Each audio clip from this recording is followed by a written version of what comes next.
Hello and welcome to the MMA show, UFC 282 pay-per-view here. We got Chris Guy back once again. Got to figure out who he fights and go over the entire card, starting from the very first of the night and ending in the main event. Whole card. Yep. Go one by one, figure it out, get all the bets, figure out who Chris is going to fight this week also. We got the call out on deck. Yep, I like it. A familiar foe. It is. You're going to, maybe you can get in the ring with him one time. I would love to. Let's go. I love it. All right. So we'll start off with the first fight of the night. It is Cameron Simon versus Steven Koslow. Simeon is minus 360. Koslow's plus 280.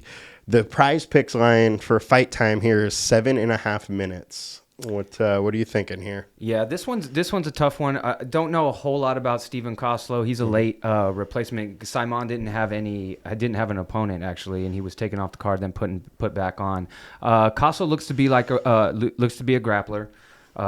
Striking kind of looks all over the place, not very tight.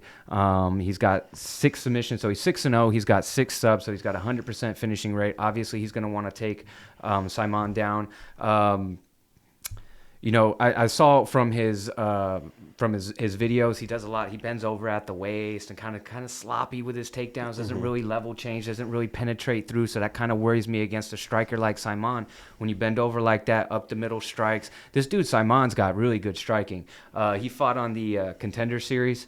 That's how he earned his way onto this card and getting a contract. Really good stand up. Uses both stances. Goes in and out. He fought a kid from San Diego, from Dominic Cruz's gym, Josh Wang, and that was a hell of a fight, these two. So he had to dig deep. He was behind the scorecards early, came back, scored a late third round finish. His hands are crispy, his kicks are crispy, his strikes are all are on point. On the feet, if this stays on the feet, he should dominate Koslow.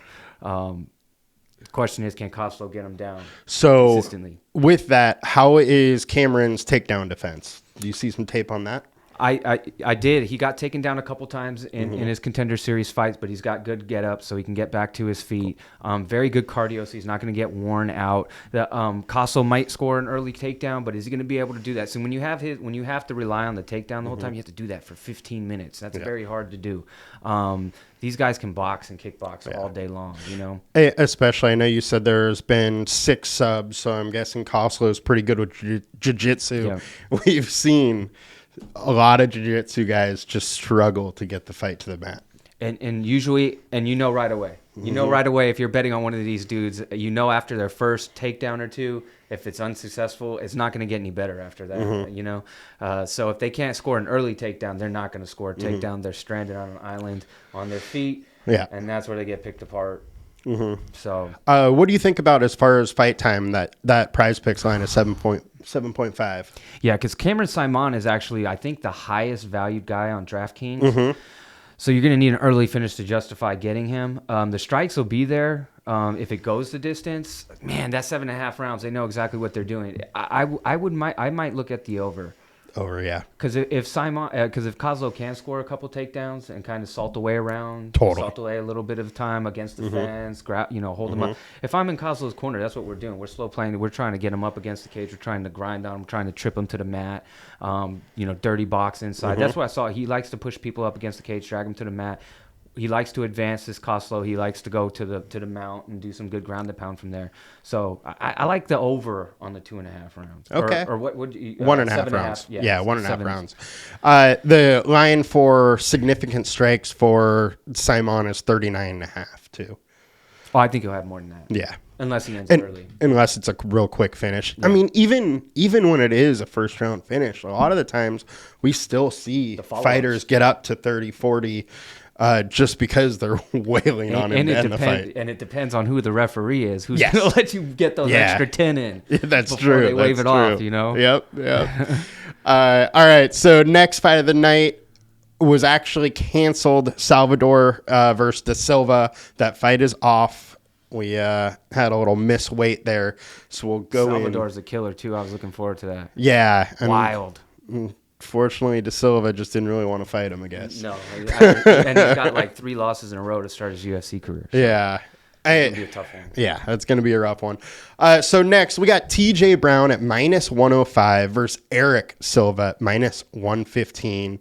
Prize Picks lines, fight time is 10 minutes, and then the Brown significant strikes is 40.5.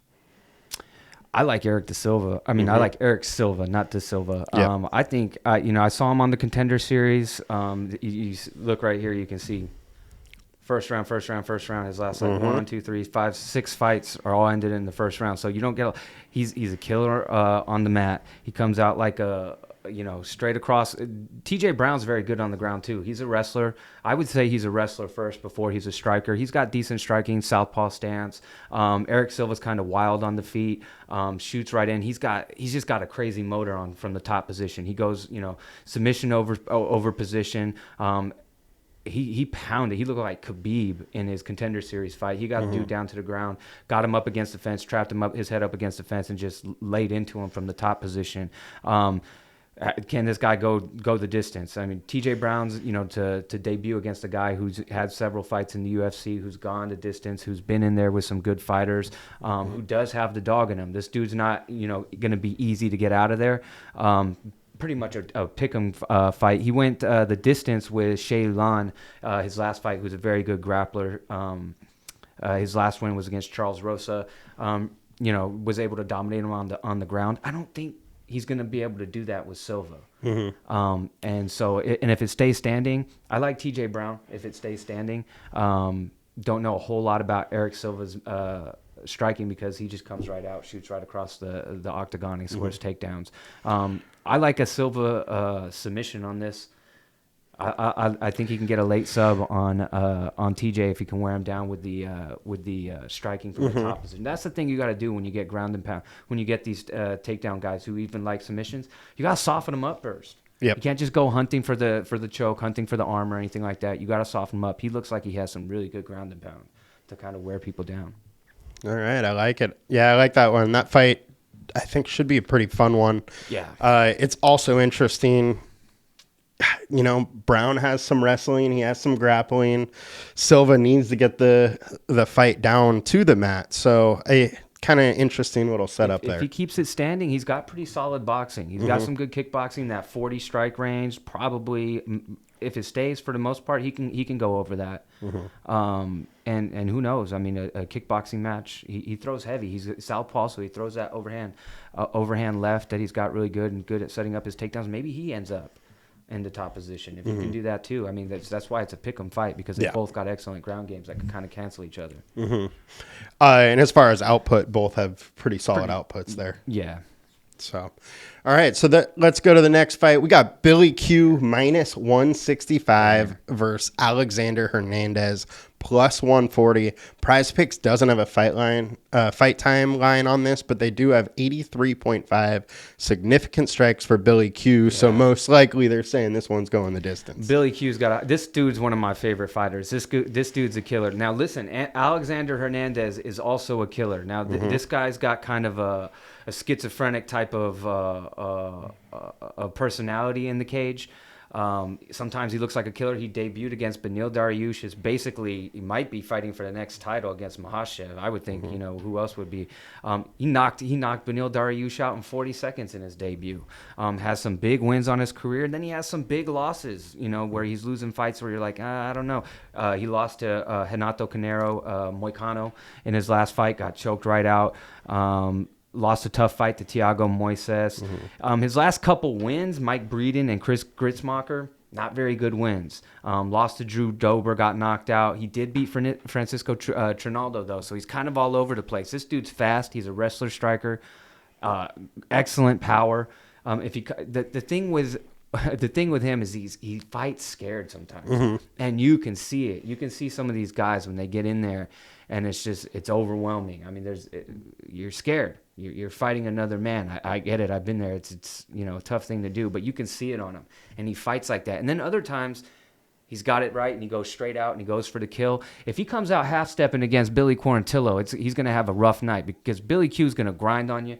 He's going to he can take you to the ground. He can stand and bang with you. He can push you up against the cage. He can trip you to the ground. He can get on top of you. He gets on top of you, has excellent top control, ground and pound. That's why you get the 83, whether it stays standing or he ends up on the mat. He's going to chip away. He's going to score those significant strikes. And if Alexander Hernandez isn't ready, I think Alexander Hernandez has to come out throwing bombs and try to short play this fight and get him out of there early, because I think late, Billy Quarantillo is one of those fighters that gets stronger as the fight goes. He's going to grind this dude down to a pulp by the end of the third round, and that's where you're going to get the real value on Billy Quarantillo. I'm looking at like a late stoppage, maybe a TKO type of stoppage for him. Yeah, his big fights that have really broken slates have been ones that went into the third or late second round. Like the Gabriel Benitez fight went into the third round. He got a TKO, but he put up just a giant score in that. For 3 rounds. And even the Shane Burgos fight, you know, he was behind the 8 ball in that fight. He lost that fight, but he's still very competitive, even in a loss. In a loss, he put up a giant score. Yeah. So he never can stops. do it. He never stops. I mean, this guy's motor is crazy. So that's what I'm saying. But listen, Hernandez, one punch power. He's got the one punch KO power. So I think if I'm him, if you're looking to play Alexander Hernandez, if you believe in him, you know, if you're family or friends and want to put some money on this guy, it's the early TKO, early KO. Bill Quarantillo can get hurt on the feet. He can get got on the feet. He's a kill or be killed striker.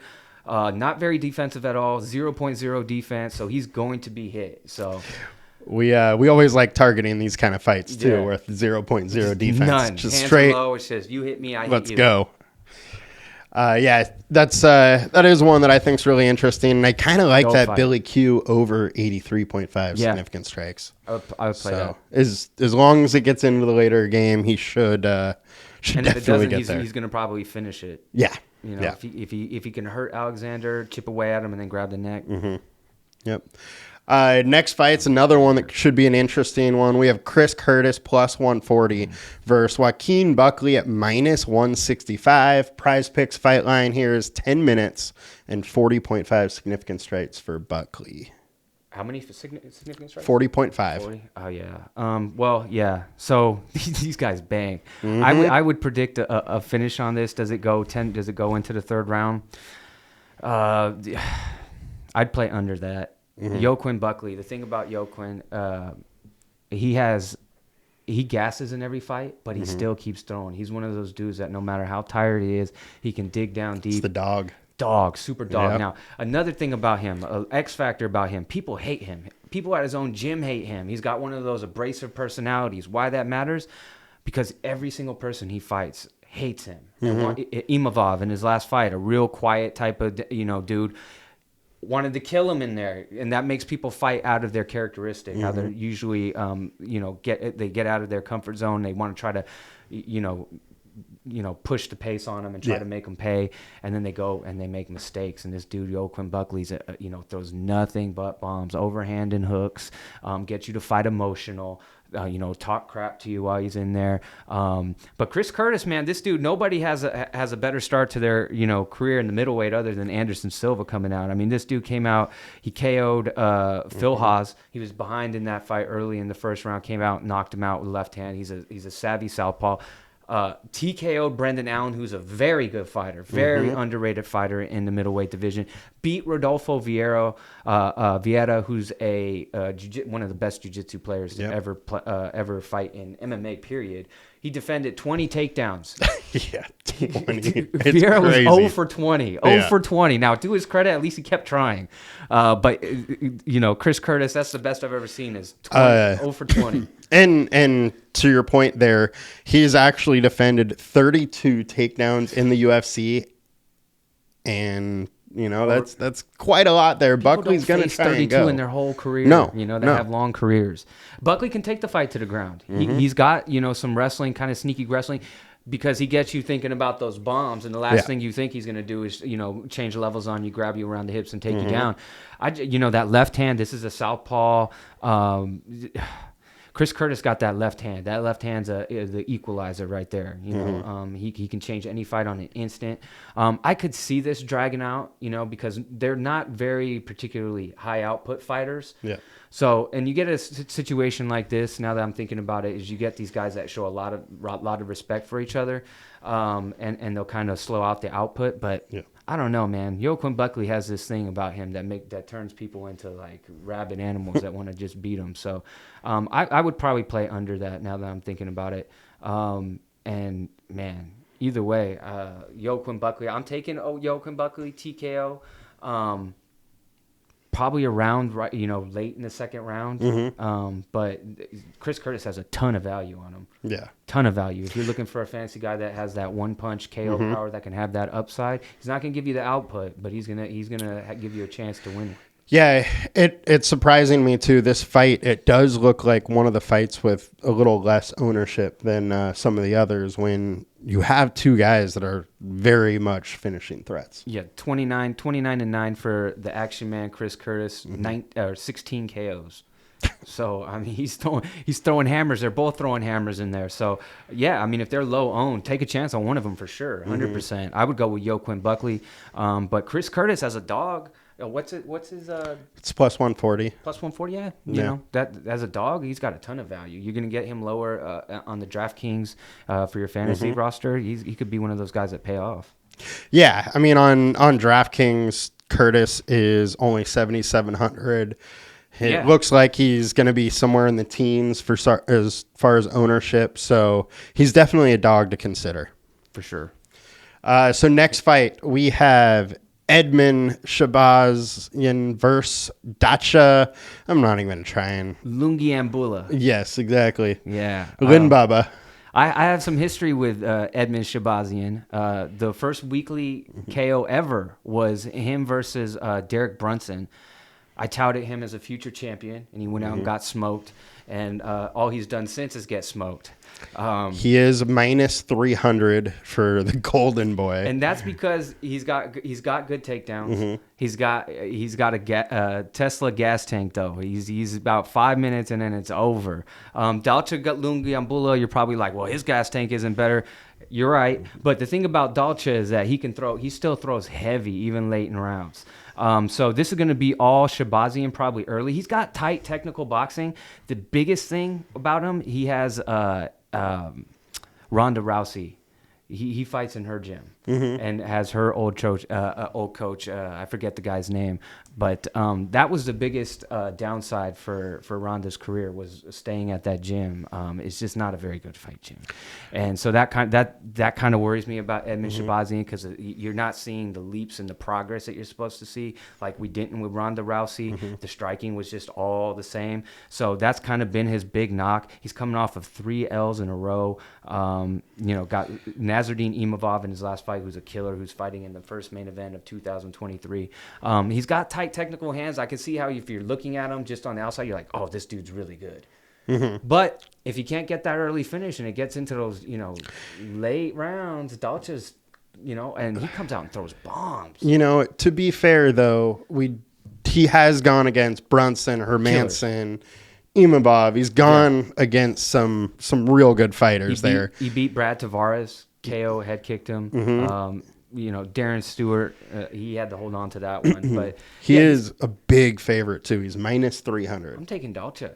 I'm taking Dalcha with a late TKO. I just don't believe in Edmen. He's hung me out to dry so many times, man. This could be, a personal pick on my part, a little. But I think Dalcha, he comes out. He's a scary dude. He's a big, scary dude. He has underrated takedown defense. Now, once he gets taken down, he's got, there's the issue there. But I think there's going to be a point where Edmen just, can't go.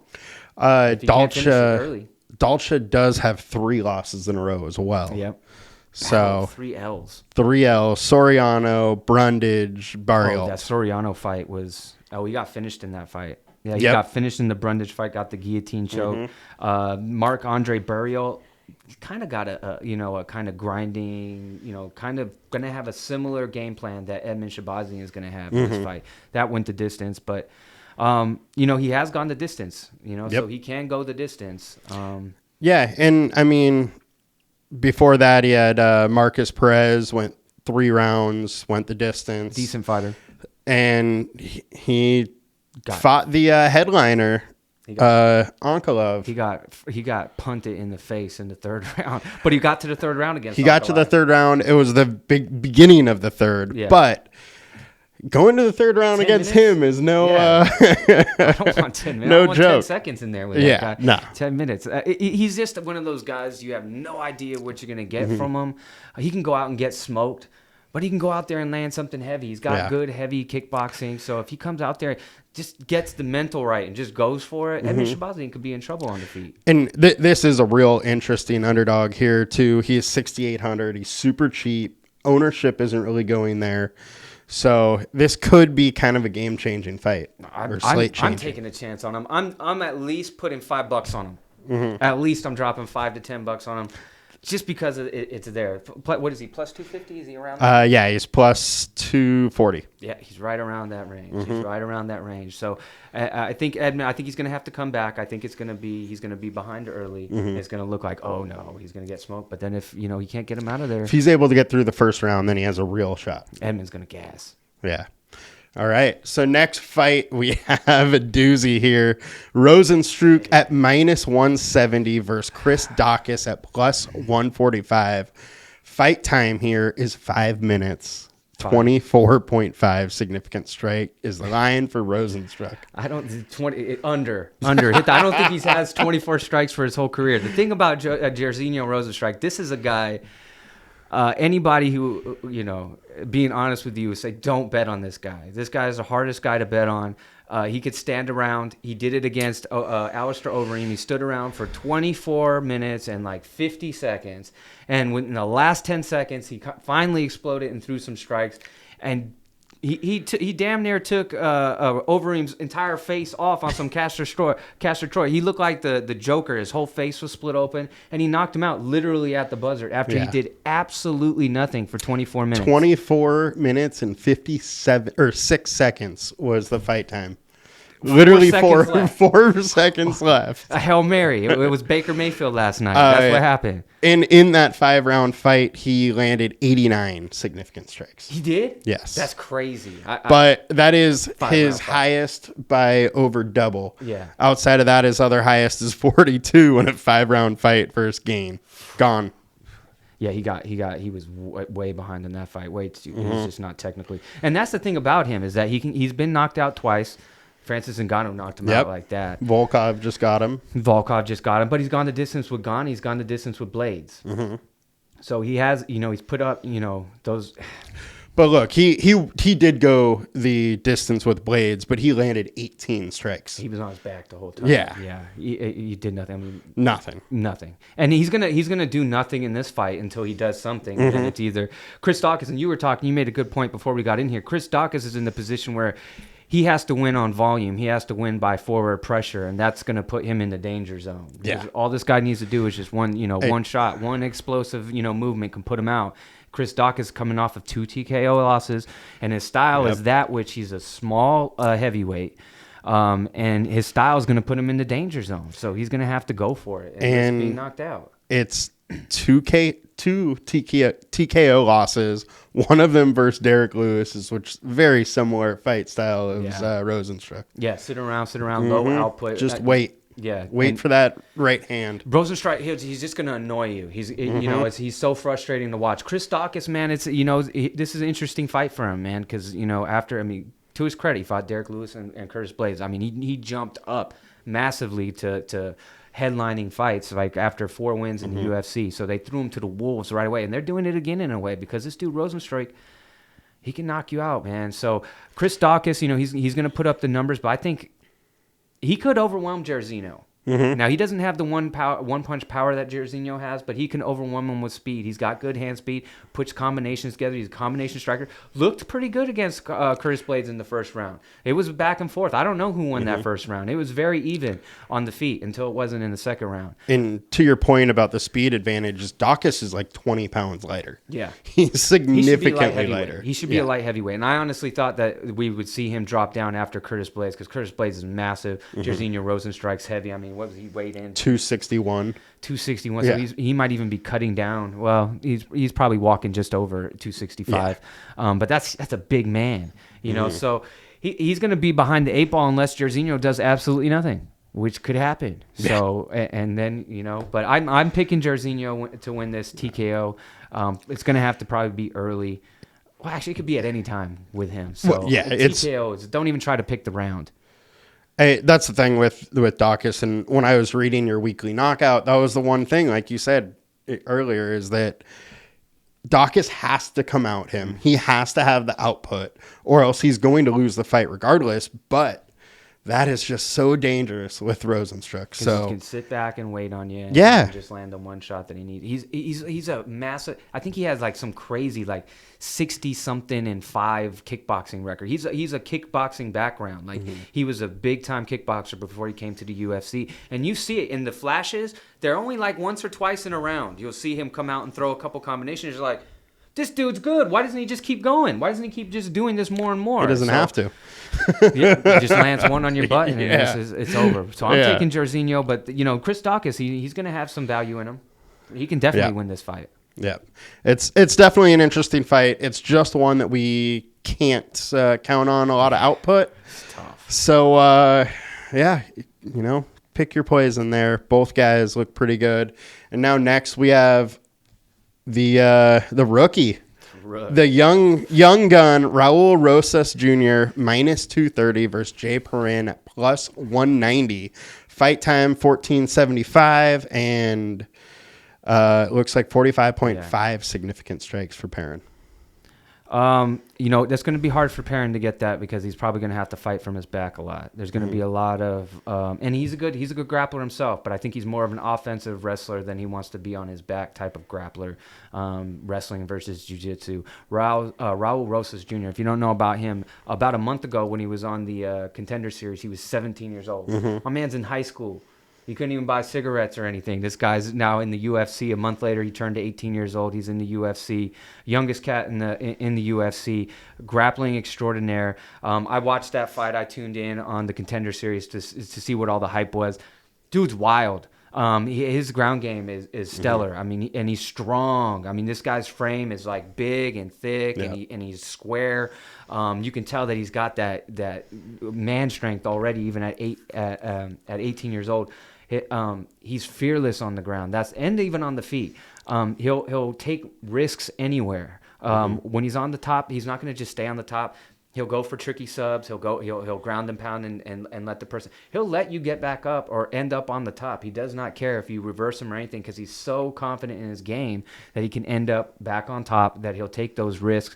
And he's just too young to realize that he's not invincible. Yeah. He hasn't realized that. He hasn't caught the ass whooping yet. That's gonna bring him back down. Yeah. I don't know if this is that fight. Perrin's a good test though. Very good test for the young guy. He could score and get some takedowns and end up in the top position and then have to defend some submissions. Rosas has 6-0. So that's going to be his problem, is experience, overall experience. The bright lights, a pay-per-view, making your debut versus fighting in the little UFC Apex with nobody around but your family. So all these things are going to play into effect. The thing that I think is interesting here is that part of Perrin's game is absolutely trying to get this game to the ground. Yep. And I don't know if you want to do against Rosas. Rosas is just going to hunt that submission over and over and over again. He doesn't give up. He's going to keep trying to get it to the ground. And when he's on the feet, he's throwing wild stuff. He's throwing jumping things. He's throwing spinning things. He's throwing flying knee. He'll throw a flying knee and immediately level change into a double leg. If I'm Jerry Perrin's corner, I know that's his bread and butter is he wants to grapple, he wants to wrestle, but I don't think this is that fight for that. He's got wrestler striking, good basic combinations, pretty decent tight hands. Technically wise, he's a far better technical striker than Raul Rosas Jr. That's what's going to be, as he evolves, he's going to have to really bring in his striking and tighten it up a whole lot and really work on fundamentals. But Jay Perrin, keep it on the feet as much as you can. Stay off the fence. Fight in the middle of the cage. Make him score takedowns in the middle of the cage. Don't let him get you up against the cage and drag you down and latch onto you and beat you up and throw the flying triangles on you and all that kind of stuff. I'm even if I end up on top, if I'm Jay Perrin, I'm standing up. Yeah, that's probably the smart way to go for him, but will he? This He might not have a choice. is absolutely a prove-it fight for Perrin, too. He's 0-2 in the UFC. He loses this. He loses this, and there's a chance he's out. Yeah, 3-0, going 0-3. I mean, is tough look, especially, nobody wants to lose to a little 18-year-old kid. Nah, he's a kid. Yeah. Think about yourself when you were 18. It's a kid. So what do you got for on wax here? I'm going Rosas Jr. I'm gonna go submission. I'm gonna go second round submission. I'm thinking, give me triangle choke. Give me a triangle choke. It could be like a mounted triangle. One thing I do know is that UFC probably wants this kid to get a win. 100%. They want to make him a star. And if they're smart, there was this guy his name's Sage Northcutt. Mm-hmm. He was in the UFC not too long ago. He was one of the youngsters. He was like 18 years old. He was one of those karate, the karate where they do all the flips and the tricks, and they got the nunchucks, and they can do like these triple gainers in the air. He was like one of these like show like ninja type guys that they brought in, and they brought him in way too soon, threw him to the dogs way too soon. Never really developed, and had to go off to another organization and didn't even survive there. But so the idea here is to slow play him. Don't give him, don't throw him to the deep waters. Yeah. Kind of what they're doing with Paddy Pimblett, to be honest with you. They're slowly matriculating up up the level of competition. That's what you're going to want to do here, because for the most part, he's a specialist. He's a grappling specialist. So you don't want to get that exposed. You don't kind of want like Chase Hooper. Exactly like Chase Hooper. Yeah. Way more grimy than Chase Hooper. But the same style. Yeah. So all right, let's bring it to the next fight here. This is a fun one. We got Bryce Thug Nasty Mitchell at plus 125 versus Ilya Tapura minus 150. This is another one, fight time. They have it 14.75, so could go the distance here. And Tapura's significant strikes 41.5. I think this goes the distance. If it doesn't, I think it's Topuria getting him on the feet. Bryce Mitchell, he's got tricky. He throws when he I like Thug Nasty. I love him too. You ever heard him rap? No, I haven't. He's a rapper. Thug Nasty. That's his rap name.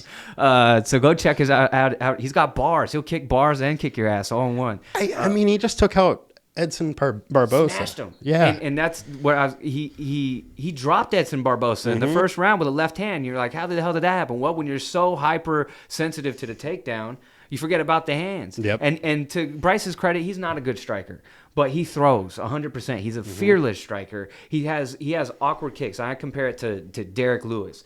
Derek has these awkward, super fast kicks that look terrible, but they're heavy and they'll knock you out. He's the same way. He'll throw spinning things. He'll throw spinning back kicks, wheel kicks, heavy kicks. They look terrible, but they do a lot of damage. Let me tell you, anytime you get kicked, whether you're blocking it textbook or you're getting a hand up, it hurts. You see these Muay Thai guys, they just keep kicking your arms, because any kick that touches you hurts. And you come over here and kick my leg, I'm going down. You don't know anything about throwing leg kicks. You don't need to. You land a kick, it's going to hurt. So on the feet, he's just a fearless striker, but this is a grappler's delight. This is grappler's paradise right here. Ilya Topuria is just this little tiny stout dude, looks like Gimli from Lord of the Rings, comes out there and just throw his specialty, his special move, up, down, back, A, B, left, right, whatever. He throws this liver shot and then comes over the top with the right hand, and that right hand's this chopping right hand. He's got 2 KOs with that same combination. He likes to work the body and then come back to the head. That's like textbook fundamental striking. Work the body, get the hands to come down, and then come over the top. In his last fight, he fought Jai Herbert. He went up to 155. He was a massive size disadvantage in that fight. He looked like he was completely in a different weight class, wrong weight class. Got cracked. He got smoked in the first round. He was dancing and two-stepping all over the round, doing the chicken dance all over the octagon. Held on, was able to get takedowns and kind of salt away the round. Got into the second round and then KO'd the bigger, stronger Jai Herbert. So I think Ilya Topuria, this dude's trying to fight Paddy Pimblett. These guys got serious, actual beef. I mean, you look in the conference, in the press conference, they were jawing at each other. It came before that. They've been trying to fight each other.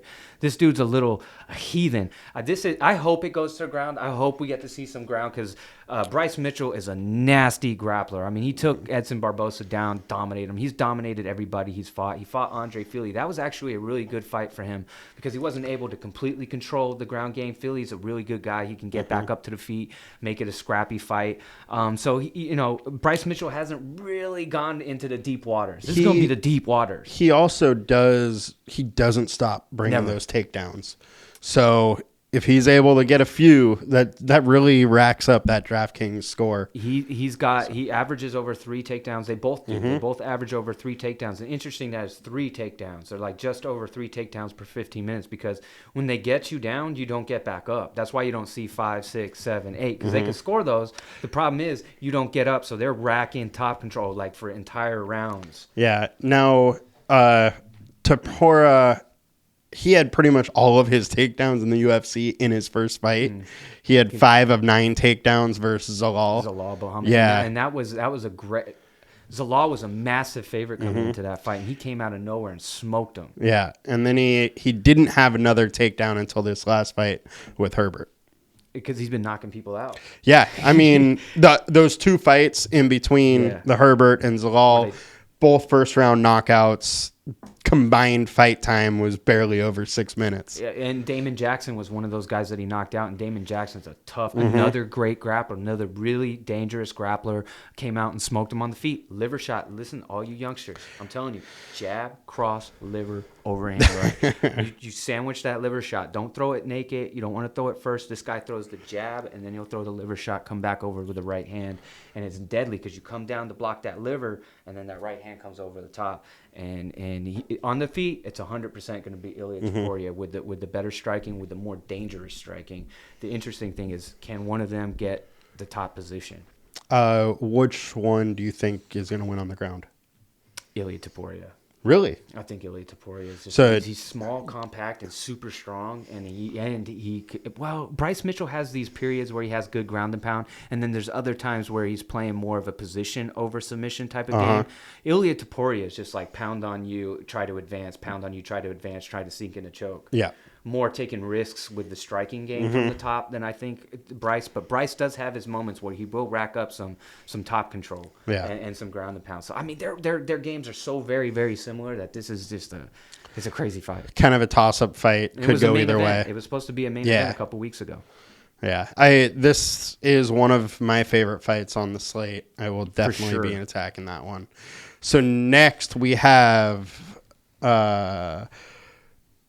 Dricus du Plessis at -150 versus Darren Till +160. Fight time here. We have 10 minutes.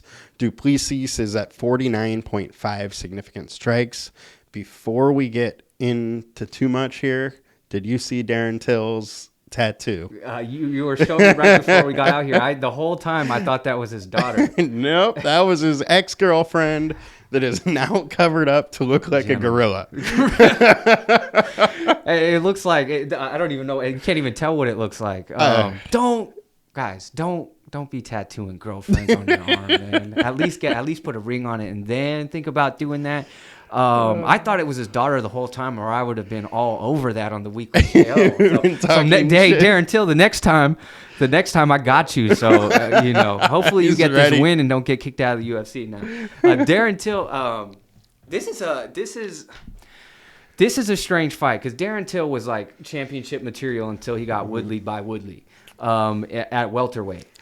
He's a very good striker. I mean, when he's on point, he's floating, and I mean, like he's drifting. I mean, it looks like he's on skates the way he's sliding in and out of the pocket. His left hand, he's a southpaw, is a piston. It's such a deadly strike. His left leg is a deadly strike. Dricus du Plessis, the problem with Darren Till, he doesn't throw enough. He has had a murderous row that he has fought. Derek Brunson, Whitaker, Kelvin Gastelum, Masvidal, Woodley, Wonderboy, Cerrone. He beat Wonderboy. Did you see Wonderboy last week? Yeah. Oh my God. You see, both of them broke their hand. Oh, did they? Yeah. I know. Kevin Holland did. That was a crazy fight. Wonderboy still has it. Yeah, he does. It was a fun one for sure. You beat Wonderboy. You've got some skills. 5 rounds. What's interesting? It went 5 rounds, but he landed 38 strikes. Doesn't throw. I can't believe he won with That's that. the problem with Wonderboy, especially early in his career. It's what plagued him against Tyron Woodley twice. He doesn't. He wouldn't let his hands go. What you saw this past weekend, he's the best striker in the UFC when he lets his nobody has an arsenal like Wonderboy. But for this fight, here's the thing about Dricus du Plessis. Sometimes I look at him. I'm not buying him fully. He's got an excellent record. He's from South Africa. So I was kind of like, who's he fighting in South Africa? He's fought very well in the UFC since he's been here. He's a combination striker. He throws left, rights. He's going to chase you around the octagon, just alternating left, rights. The problem with that against a guy like Darren Till, that slide back left hand, he's going to come right into Darren Till's counters. So his style, it's almost like Chris Daukaus versus Rosenstrike. You have the same kind of thing here. You have a guy who's going to come forward with volume against a guy who's really good counter striker. But where it gets into, Dricus, he's going to outstrike him. Yeah. He's going to output him the whole way. He can even get the takedowns against the fence. He can do that. And his last fight against Brad Tavares, who's a savvy veteran, he got stronger as the fight went on. And his cardio was a big issue. Like, what is he going to look like? Because all his fights were ending really quickly. His cardio held up late into the round. So this could be the best thing that ever happened to Darren Till. He could be facing a guy that's going to make him open up with his strikes. He's the better striker. He's the more dangerous striker. The problem is he's got that Rosenstrike-itis. He doesn't let his strikes go. He gets in there, and it's just like, what's going on here? What have you been doing? Now, here's the thing. This is his first fight, I think, since he started training with Khamzat Chimaev. These guys are like my buddy and me. They're like the best friends ever, like super friends. So his wrestling is going to be on point. His cardio is going to be there. Khamzat, got pretty good hands too. So those guys that are trading over there. So this is a make it or break it for Darren Till. Is he going to come back? Is he going to be able to do this and look like the old Darren Till? I tell you this, Darren Till in his prime, I think he would smoke Dricus du Plessis. To your point, as far as his output, he's had 11 fights in the UFC. His high for significant strikes landed is 49. 49. And he did that twice, I think. Yep. And then the rest are like 20s, 30 maybe. It's hard to win fights. If it goes the distance, how are you going to win the fight like that against a high output striker like this? There's no way unless you end it. Here's the value on Darren Till. A KO, a TKO. That's the value on him. If this goes the distance, I think it's Dricus du Plessis getting his hand raised. I would pick. I don't think he can finish Darren Till. I think the finishing threat is Darren Till. Dricus du Plessis is going to have to grind him. If I'm in his corner, we're grinding. This is an MMA fight. We're not going to allow this guy to kickbox. We aren't the better kickboxer. We're going to push him up against the cage. We're going to dirty box with him. We're going to drag him to the mat. We're going to level change. We're going to make him fight and grind on him and try to chip away at him. And then when we're on the feet, we're just going to get in his face and we're going to stay in his face. But that's dangerous against the guy who can just land that left hand at will. So there's a ton of value on an underdog on Darren Till. DraftKings, if you're looking for a high upside, he's going to be 100% in the finish. You're not going to get the points otherwise. You're going to have to have a first or a second round finish, or else Till's not going to be in the optimal lineup. He's not going to win. You're going to get Derek Carr numbers from last night. 3.5 numbers is what you're going to get from Darren Till without a finish. Dricus du Plessis, he might be able to score a takedown or two and get some top control also, and his output's going to be there. I'm taking du Plessis because Darren Till's just left me out to dry so many times. He's like Edmund Shabazi. He's like Rosenstrike. He's just... Yeah, and I mean, to your point, he's on the outside looking in the UFC. He's closer to being out of the UFC than in it right now. He seems to me to be one of those guys like that just have a hard time mentally when they get in there. They kind of freeze up sometimes because it's a terrifying thing to do for a living. Now, how much of that do you think could have changed with him with Khamzat? I would think a lot. I mean, if you're training with that dude and you're at least competitive with him in any aspect, and I would think he's very competitive on the feet, but even, wrestling and all these other things, when you're wrestling and stuff like that, you're building that cardio and all that. Oh, yeah. I would think your cardio was skyrocket. That's where the fight's won, is in your training. That's when you're taking the most damage. That's where all this stuff happens, is behind the closed doors. I would think that's a big, big thing for him. But the problem with him, he had like multiple fights scheduled since then, and they've fallen through. Yeah. And so... I think he's a good risk for fantasy. I'm probably gonna drop a little money on him just just in case. But I'm picking Dricus du Plessis by decision just because I don't trust his output. Yeah, and Darren Till will be one of the lowest owned fighters on the card, so everybody's been burned by him. Yeah, you can take a couple swings at him. So we'll just get right into the next fight here. We have Santiago Ponzinibbio minus 180 versus Alex Morono at plus 155. No prize picks lines on this fight yet. What are you thinking here? The Pons, man. Santiago Ponzinibbio. Listen, this was supposed to be Robbie Lawler fighting Santiago Ponzinibbio, which would have been a great match, but Robbie Lawler is one of my favorite fighters. Next week we'll get to see one of my absolute favorite fighter, Bobby Green's back. But I didn't like this fight for Robbie Lawler. This dude, Santiago Ponzinibbio, throws bombs. This dude's a heavy hitter. He finished Neil Magny. He's gone the distance his last two fights. He could have got I wouldn't say robbery his last two fights. But he definitely could have got the nod one way or the other against Jeff Neal and Michel Pereira, who's a killer. Both of those guys are absolute killers. He went toe-to-toe 15 minutes with both of them. The thing about what you want to watch with him, if you're getting into this MMA, watch his cage generalship. Watch how he manipulates the cage. He'll cut you off. He sees you try to go this way. He'll cut you off. Throw hooks, throw kicks to keep you boxed in. You try to go the other way, he'll throw kicks, he'll throw hooks to keep you boxed in. He compresses the cage, gets you stuck up against the cage, and then just starts throwing bombs on you. And that's his whole style. So Alex Morono, the good thing about him, this dude's a sleeper. This dude's 11-4-1. He's got me after this one. After this win or lose, this is definitely the fight to make. He's a tricky. He has this weird bounce, this weird cadence, this weird flow on the feet. It's almost like Morse code kind of stop, go kind of thing. But he's always bouncing, so it's going to be hard for Santiago to track him down and trap him like he likes to do. And Morono, he's not going to be a finishing threat in this fight. I don't think he's going to finish Santiago Ponzinibbio. But he can outpoint him. He can out-technical him.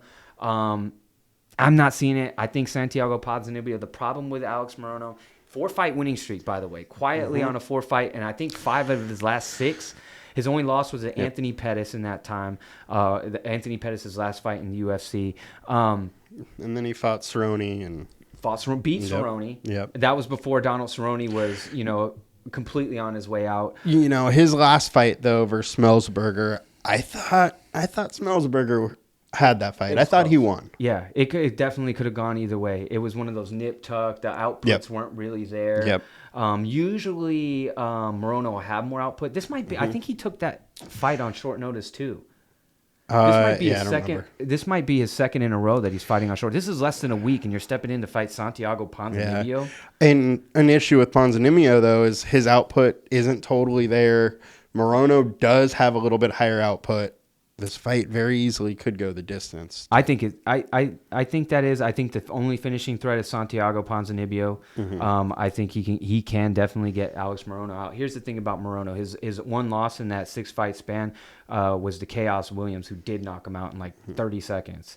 So, and that's a big power striker, like Santiago Ponzinibbio is a big power striker. But Santiago Ponzinibbio hasn't finished a fight since the Neil Magny fight, and that was a few years ago by now. I like. Is there an over for the time? There isn't in this one. Yeah, because it's a late one. I would play the distance. I would go to distance. I think Alex Morono, he's a tough little dude. I mean, I was joking, like you Google a picture of this guy and you're like, I'll whoop this dude's ass. No, you won't. You won't. But you want to whoop his ass. I want to. Respectfully, I just want to test myself against some of these guys, see how long I could last against them. But I think Morono, I got all the respect in the world for this dude. He's a quiet killer. I mean, he's in the welterweight division, built like him. You look at him, he's unassuming as hell. You look at him and you're like, nah, but he's going toe-to-toe with some killers in the octagon. He's a very underrated savage fighter. I just think his power, he's going to put him behind the 8 ball in this one. It's going to be a little too much that has to come in on 5-6 days notice and fight a dude that's like in the middle of that whole, welterweight, title shot kind of picture. Tough division. Big killers in this division. Yeah. So, all right, now we got the co-main event. We got Paddy Pimblett, Paddy the Baddy versus Jared Gordon. Paddy is a minus 240 favorite. Gordon's plus 200. Fight time is 11 minutes, and Paddy has 45.5 significant strikes for the line.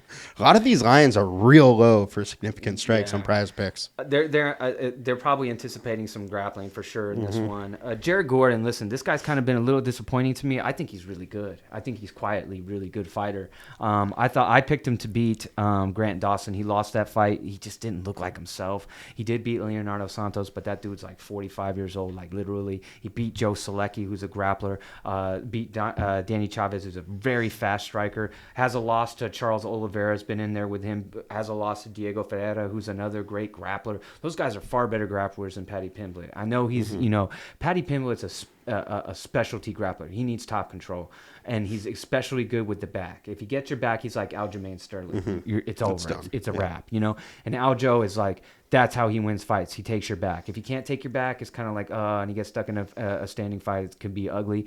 Paddy's, a fearless striker. I think he has the unpredictable, intangible striking edge. The power, kind of, throw the spinning, flying stuff.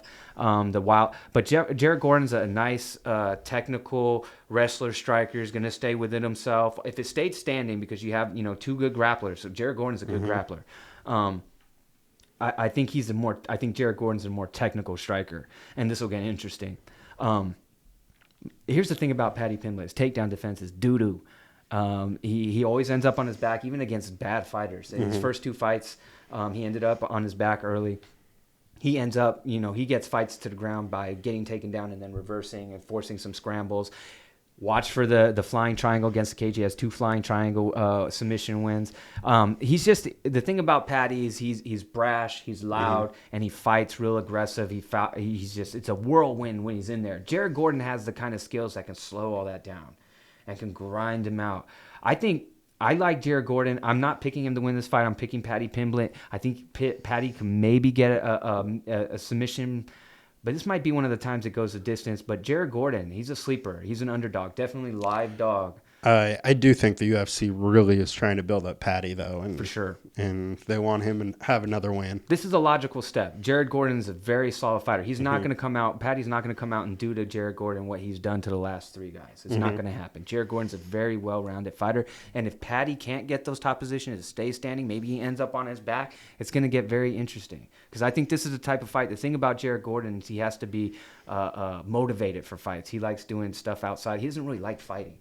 So he has to get motivated fight. This is a motivating fight right here. Co-main events against a brash, people consider the next Conor McGregor type-ish dude. This will get him up. So I'm expecting a lot from him. I think he's a live dog. Nice. Yeah. That will be a fun fight. I mean, Paddy is just kind of fun and entertaining as it is. He's going to go for it. That's the thing about him. He doesn't care. All these other guys were talking about being afraid. He's like, nah, this guy's not afraid. Did you see the podcast with Paddy and Dana White? No. And, oh, gosh, they just had one together. Oh, man. And they were talking so much shit on Ariel, the UFC. Oh, Dana hates Ariel Warren. Oh, man, they were going off on him.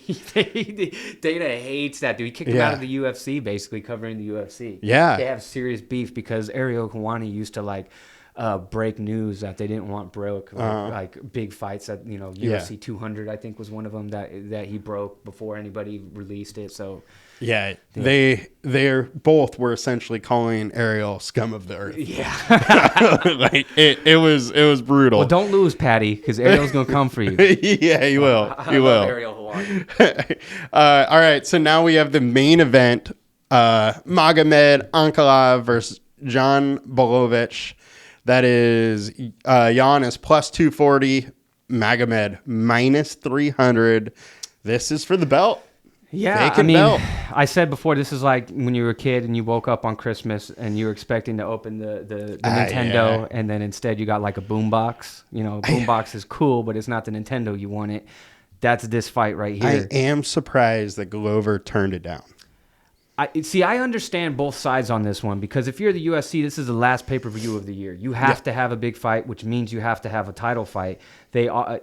Glover wanted Jan, obviously, because he's already destroyed Jan to win the title. they wanted him to fight Magomed, which is the fight to make. That's what I wanted too.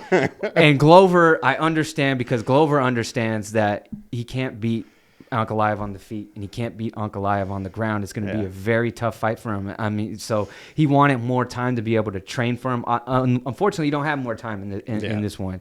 So he gets X'd out of the whole equation now after that kill. He was 1 minute away from beating Yuri Prochazka. 1 damn minute. I left to go meet Mary Jane and came back, and somehow, some way, he had Yuri had his hand raised. It was a wild, wild fight. I said, "What the hell happened?" Yeah. He was gonna win the fight. And if you don't know, Yuri had a serious shoulder injury, and it's expected to take him at least a year to train and come back. So that's why we got a title fight now. Yeah, so this is for the vacant title. I said Magomed Ankalaev. He's of all the AE, OV, EV fighters, he's the guy that I think's the best when it comes to the final four of these guys. It was like Khabib, Makhachev, Chimaev, and this guy.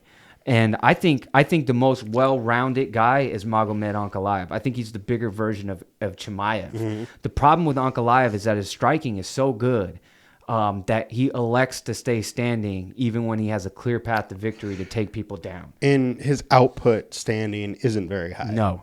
He's a very technical, precise fighter. Go watch his Ian Kutalaba fights. He destroyed him twice.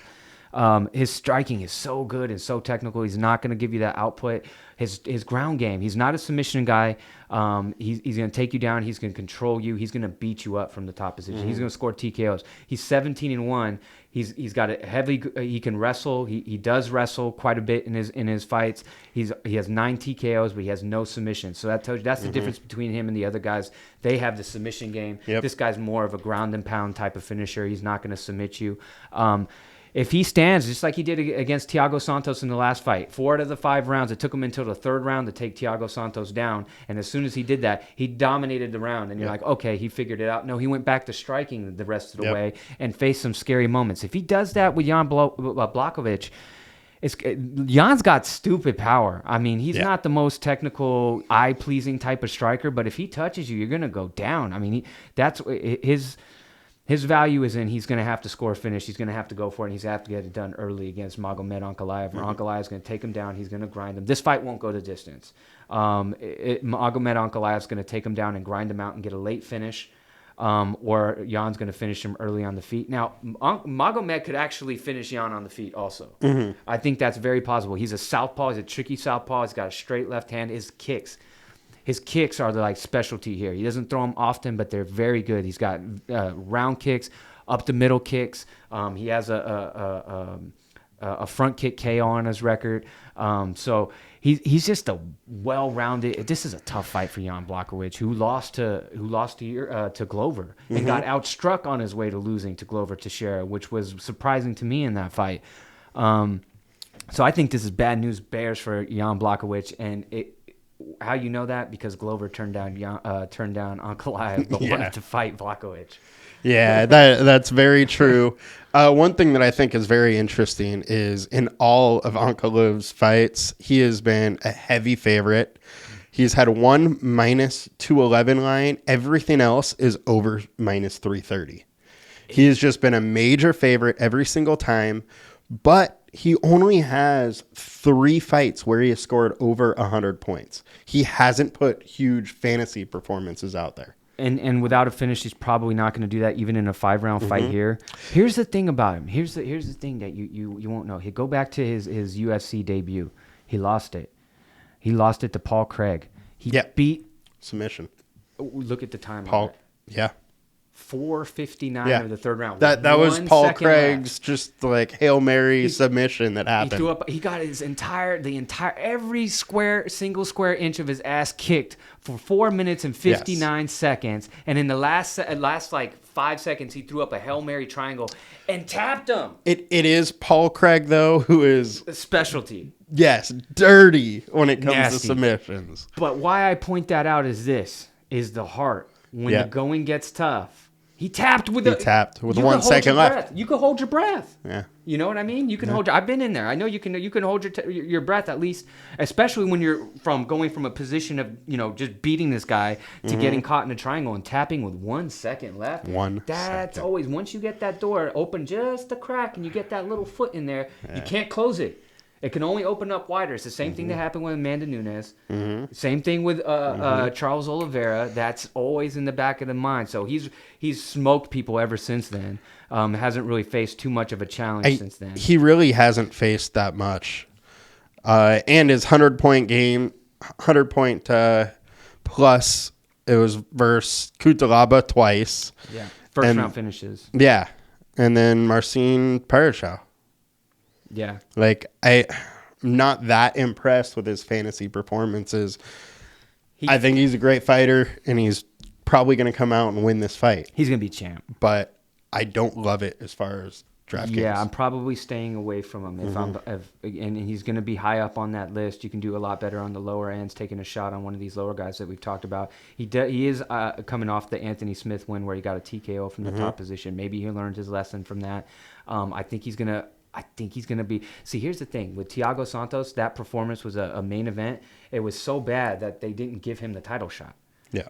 If he would have came out and dominated Thiago Santos, he would have fought Yuri or Glover. It would have been him in the title mix. So Anthony Smith, he goes out and beats a really good jiu-jitsu guy, another dangerous striker. I think he's going to get a finish. I think it's going to be a late finish, though. It's going to be late third round, early fourth round type of finish. He's going to have to grind Jan Blachowicz. Here's the bad thing about Jan. He's decent, trying to keep it on the feet. But when he gets stuck on the bottom, it's not good. He's not a very good. He can't get back to his feet. He's not good at shrimping, creating scrambles. So it's going to be all or nothing on the feet for Jan Blachowicz. So hopefully Magomed has learned and he wants to just ground and pound this out. But I think that's what he's going to do, because when he lets his hand go, he's like Khabib. Yeah. Khabib has the best ground and pound I've ever seen. I mean, he gets you, and they mold you into specific positions that they like to anchor you down in, like the side control positions, and just have a free hand, tripod you with their wail hand, on you, just bang on you. This guy can do all that. If he gets Jan up against the cage and gets his body stuck, Jan's head stuck up against the cage, he's going to tee off on him. He definitely does, though, fall in love with his hands, and I don't know if you want to do that against Jan. If he comes out, it's fight IQ.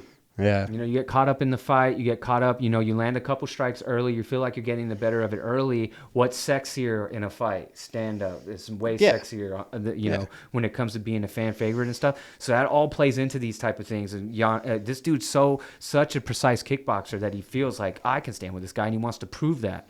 And so that could go against him. So, Jan, I mean... Do you doubt his fight IQ a little bit? I do. Because, I mean, what else is it when you have a clear... I mean, Thiago Santos, you have a clear path. You took him down, dominated him. He couldn't get up, and then you go back into the fourth round and stand and bang with him. And don't even try to get takedowns. Yeah. It's not like he was still trying to do it, and Thiago was, fending him off. He wasn't doing that at all. Sounds like Ankalaev needs to fight with Chimaev and not Darren Till. Yeah. For sure. So... All right, so you really want to take down Alex Morono? Morono, I think he's going to be coming off a loss. I think he's going to be competitive. I think, early 2023, I think that's, Thunderdome, wherever, YMCA, the park, wherever, the Apex, wherever we got to do it, the training facility, I want to, I think I like my skills. I know I'm going to take some punishment in that. I know he's going to finish me at some point, but I just want to see how long I can go. Yeah, just keep it standing. Yeah, 100%. If he takes me down, it's all. We're gonna have to have a gentleman's bet, a gentleman's agreement, like Kevin Holland did last week. Remember, he got Wonder Boy down on the ground and said, "Oh, now get up. We're not doing takedowns." It has to be something like that. All right. Nah, we're not doing takedowns. Takedowns, no, I don't. But he's a good fighter, though. He'll surprise you. Trust me on that. Yes, the fact that Chris here wants to fight him. Don't let that sway you. No. He definitely has a good shot in this fight. I think so too. All right. Well, that will do it. Thank you guys once again. UFC 282 is going to be a fun one. Make sure to like, comment, and subscribe to our YouTube channel. Let Chris know if you want to fight him. We'll bring it. All challengers, any and all challengers. last fight card, last pay-per-view of the year. So next time we'll be back for the beginning of the year, whole new season underway. So more pay-per-views. They're starting to announce all the cards at the beginning of the year are starting to come out right now. So should be a couple fun ones. Who do you got for fight of the year? Let's just throw it out. We haven't talked about it, but I just realized that it's there. I'm thinking, Nate Landwehr versus Onama. Oh, I loved that one. That was a banger. Matt Schnell versus Muderji. Remember Matt Schnell came back from the dead and came back and won that fight. So just off the top of my see, I know there's some bangers at the beginning there of the are year some bangers for sure. But off the top of my head, I think that Nate Landwehr. Why haven't we seen him back? Where's Nate Landwehr? Yeah. I mean, he would make a. The Teixeira. Yuri one. That's got to be there. Yeah. You know why? Because I went back. That's what I meant to mention. Before that, it was Gustafsson versus Bones Jones. It's the best the first fight, best light heavyweight title fight I've ever seen. This one was better than it. Yeah. I forgot that was this year. Was a good fight. A long time ago. Yeah. This one was better than that. That Moreno versus Figueroa 3, I think that was a pretty dirty fight too. That was a good fight. Yeah, that was a good fight. But I'm gonna go with a sleeper that you probably won't see mentioned very often is the Nate Landwehr versus Onama fight. That fight was wild. I loved Landwehr just come on, in our hometown, in our backyard. That's why it gets the nod. I'm going with Nate Landwehr versus Onama. I like that one. That was a good one. Let us know your favorite fight.